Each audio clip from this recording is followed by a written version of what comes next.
In a lot of ways, the 1964 season of IndyCar racing was when it changed forever. The rear engine revolution was truly in style.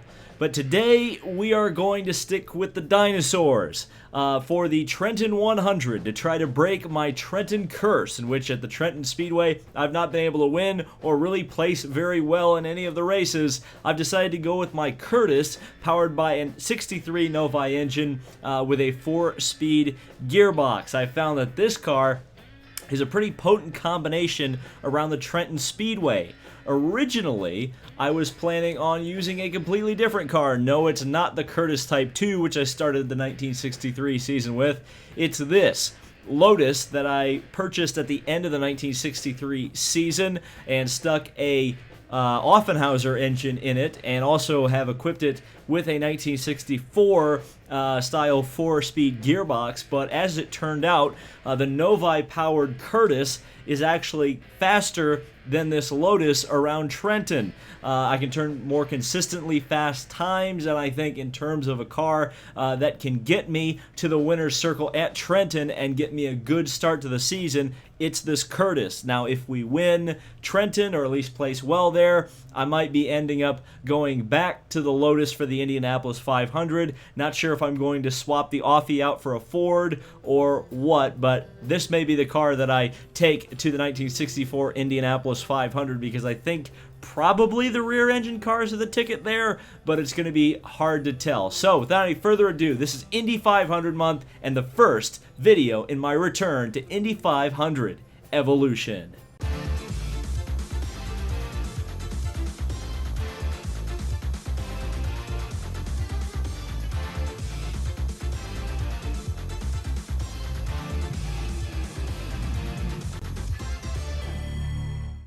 All right, we're qualifying. AJ Foyt, the first one out in his 1964 Roadster at 163.5 miles an hour. Or 136. 163 would be an incredible time. 136.5. Not sure if I can beat that. I was around the 135 mile per hour range, but we'll find out. Let's go qualifying here at Trenton early on in the session. Alright, so here we are at Trenton Speedway. Bit of an unknown here, ironically enough, with this 63 Curtis with the Novi engine. Ironically enough, I only ran this in 2 races of the 63 season, Milwaukee and Langhorne, and I don't think it's a really good short track car. Certainly the Type 1 wasn't really good on any circuit, but this one seems pretty well suited to the Trenton Speedway. We'll find out, of course, as I qualify. But it feels quite fast, feels quite consistent. Again, I'm not sure I can quite match Foyt's. Ooh, that was almost spinning into the inside wall off of the warm-up lap. That would have been not good. But here we go, warming up the car. On the brakes, down into turn 1. Down a gear.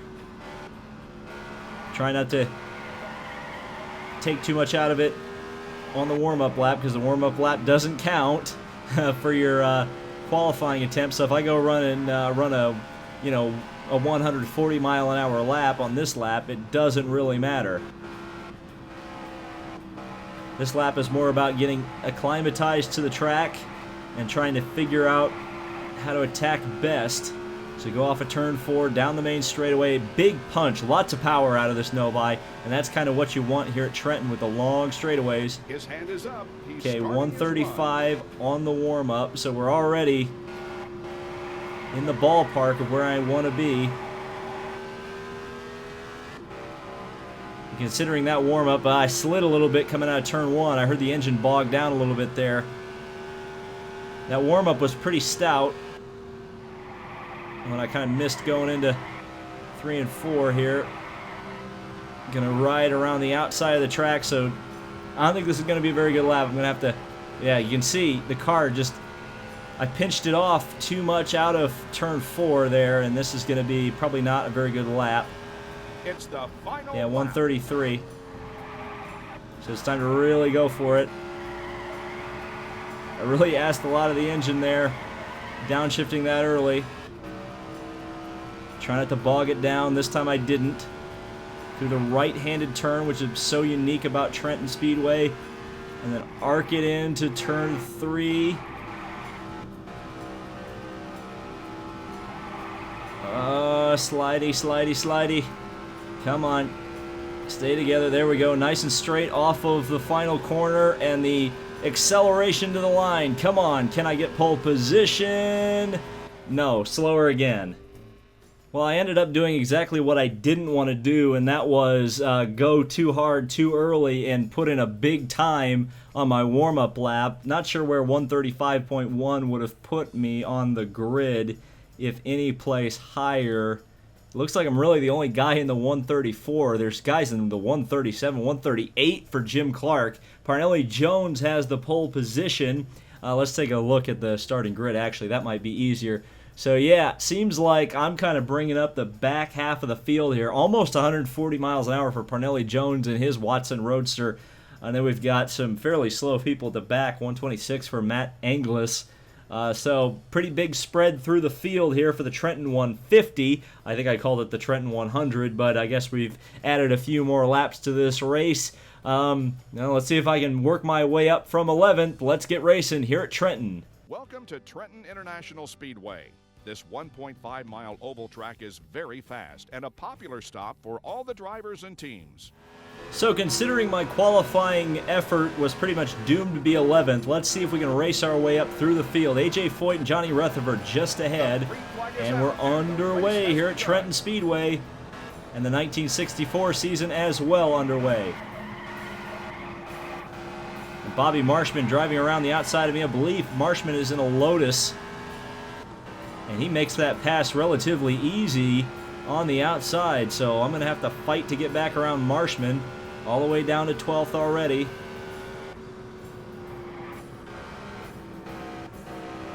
Try to be smooth on the acceleration. And again, just falling back through the field a little bit. Let's see if this acceleration can help me a little bit from the Novi engine. Definitely got a pack of cars behind me as well. That's not going to be helping me out too much. Oh boy, that was almost a car sticking his nose in underneath. And again, just not very good through the corners. So, man, oh man. Into turn 3. Got it. I think I just need to stop sliding the car so much. Lots of push through the center. And I hear a roadster behind me. Bud Tinglestad, and almost a crash behind. Indeed, that was car 14 getting in the wall. Back to the pits. Car number 14 makes a pit stop. Car number 14 is smoking. And I'm not braking nearly early enough for the corners. Bud Tinglestad going to go down to the inside. So I've got to work and fix my stuff here. Here comes Tinglestad, or here I come on Tinglestad down to the inside. Going to actually pass him back. So you can see the horsepower advantage of the Novi engine. But the handling just isn't there from this Curtis chassis as I dive in front of him. And down the main straightaway, actually able to hold on to that position, so pretty cool. But again, this isn't going to score me any championship points running all the way back here.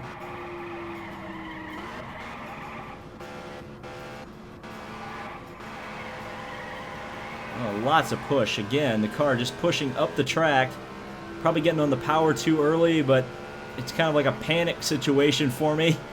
Diving on the throttle. There's a car down to the inside here in turn 3, so I got to be careful not to run him over. Is that Troy Ruttman? Probably is, but I've got another thing to worry about because that's Bob Matthauser. Don't know who that is. Diving to the inside. Going to try to take over the 12th position. Makes a pit stop. He's going to dive up the inside. Can I repass him? No. Wow, he absolutely passed me, and so did Bud Tinglestad. So, amazingly, I am not doing all that hot. Maybe a 1963 car was not the best choice. No fuel this time for car number 26. And on the grass again. Sliding it. Car bogs down. Man, I don't know what I need to do. Maybe a 5-speed gearbox. This is a pickle and a half as I go underneath Ronnie Doom in there. And actually give him a little bit. Oh, that's contact. Woo! Whee! That was close, and Dooman is none too pleased with me, as you can see by the negative sign over his head. That puts me all the way back in 18th spot. Unreal. And here comes a car to the outside of me. Bob Harkey can't quite get around me. Who have I got directly in front of me? Well, it's not going to matter because the car's going to push up. And Harkey goes around, so all the way back to 19th spot out of 22. Holy smokes, this is just absolute tragedy here.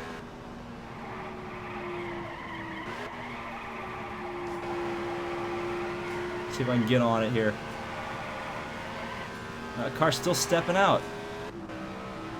It's just not good in traffic. It's just not a good race car. I should have trusted my gut on this one and stuck away from it.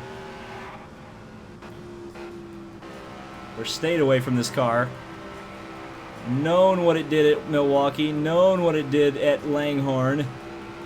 But nope, stubborn David thought this car was a 165-mile-an-hour car and that'll be good enough. Nope. Diving it down into turn one, down a gear. Accelerating, and I've got a car up behind me. I hear a car is smoking. So is there a crash? 86. Not sure who that is. Oh, there's a big crash down there in turn 3. So that's going to be an extra position for me, I think, unless that was a car that was already crashed earlier in the race. We'll see as we cross the line here. Sometimes when a car is transported back to the pits, it kind of screws everything up. Let's see. No, but there's a car behind me. So I can't really catch a break, can I?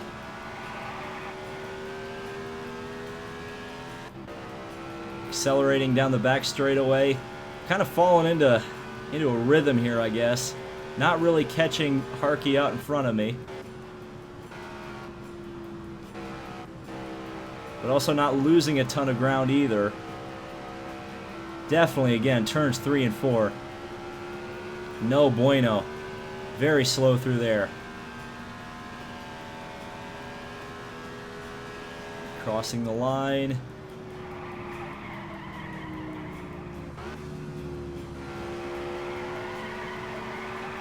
On the accelerator this time.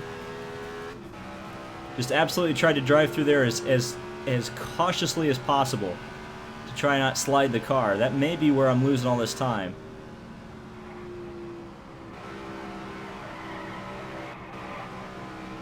Because just making the tire slide is not the fastest way around. But right now, I'm not able to do anything. Still got the lap car of Ruttman behind me. Don't really have to worry about him all that much. Jim Clark has taken the lead in his Lotus-Ford. So that seems like the hot ticket car to have.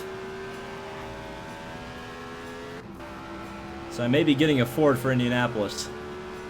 Despite the fact that it's going to cost oodles and oodles of money, that may be the hot ticket item. Because it definitely seems like the Roadster is on its last leg in terms of competitiveness. Even though Parnelli Jones has one up into second, I believe Cheeseburg, I can't remember how you pronounce that, is in third.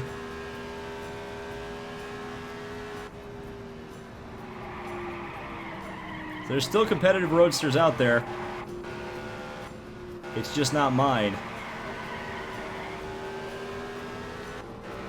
And 86 was Johnny Rutherford, as Troy Ruttman's going to go around me. I'm going to... Well, I tried to pass him back. We're going to bounce off each other. And is Ruttman going to hit the wall? No, he's not. But boy, oh boy. Am I not making friends there. And I got to wonder when I'm going to get lapped. Because that looks like that's going to be a thing here. Anglis is only 4 seconds behind as well. And that's not even a real driver.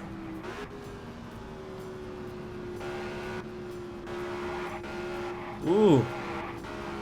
Had to catch it a few times there through the center of the corner.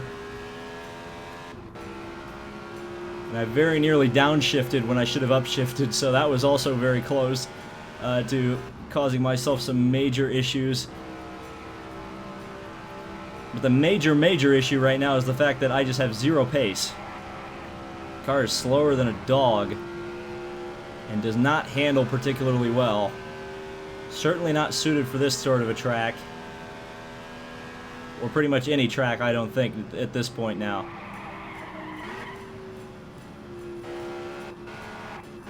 The question I kind of am thinking is, do I upgrade to a 64 Ford engine with my Lotus, which would seem like it would be a good idea, or do I take a chance on another rear engine chassis for the 500?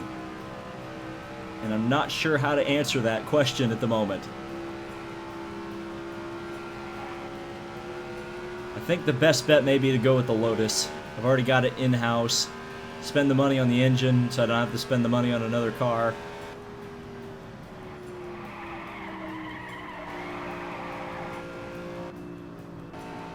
And that is running the Larson line at Trenton.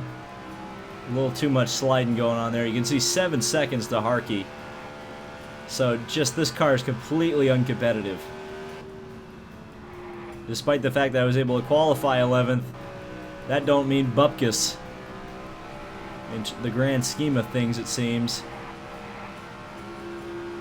So I go down the back straight, or the main straightaway. I thought the power of this car would be able to overcome some of its handling shortcomings. That is not the case.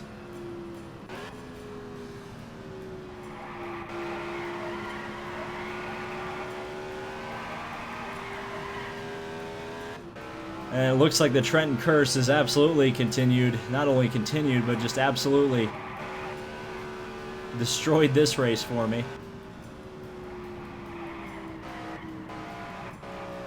Maybe I should have tried. Maybe I should have tried my old trusty Epperly chassis from 1961. Maybe that would have been a more competitive choice in this race. Good grief. Lap number 17 of 25.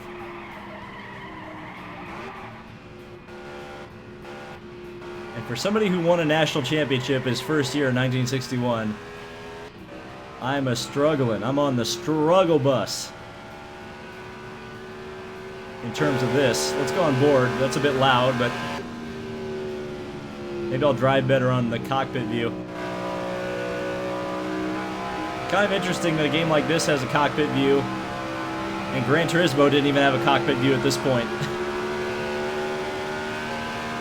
See how much the car bounces around going into turn, or down the main straightaway.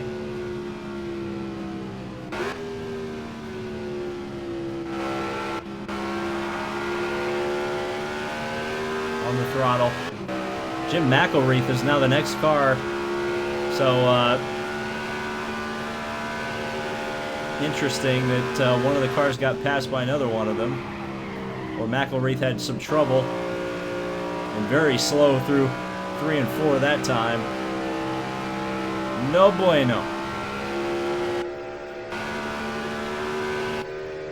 And yeah, the front of the field is catching the back of the field, so I'm probably going to get lapped by Jimmy Clark here before the end of the race.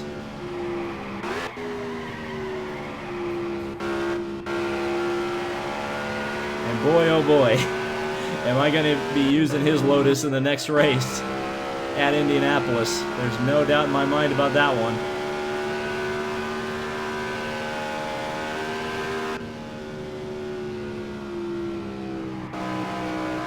Be interested, I haven't even really looked at the lap times. I wonder what my best lap speed is. Have I even gone anywhere close to 165 miles an hour? I don't know.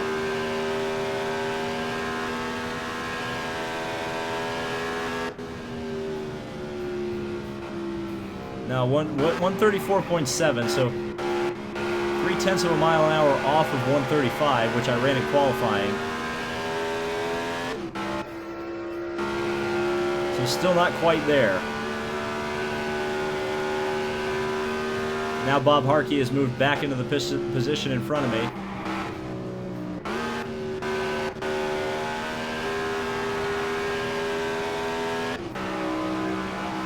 And downshifting in the middle of 3 and 4 at Trenton. That's how you know your car is not handling very well. Still looking for Jim Clark back there. He's the next car in line.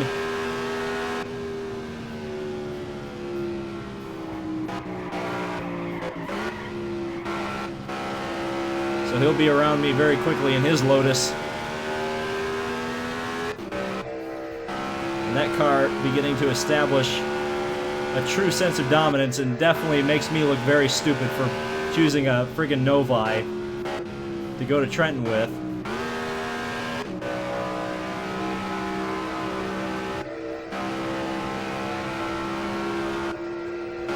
Here comes Jimmy.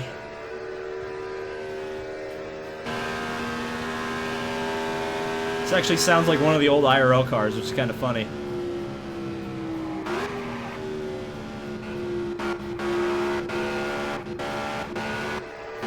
There's Jim Clark.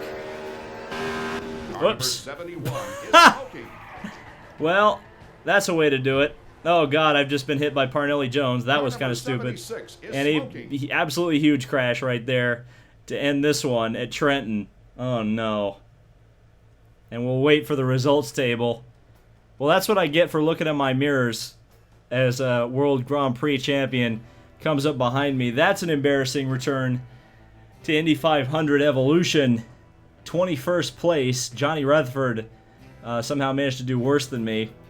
Bill Cheeseburg finished second because, of course, I managed to take Parnelli Jones out as I smacked the wall, and then the AI car took over my position. Troy Ruttman also involved in that. Bob Harkey managed to be the last, I believe, car that had a clean race to finish. But Jimmy Clark will take the early championship lead, and it'll be Cheeseburg, Ward, Branson, Foyt, Hurtubise, Ruby, and Grimm, the leaders of the championship heading into Indianapolis. So, I'm definitely driving a Lotus.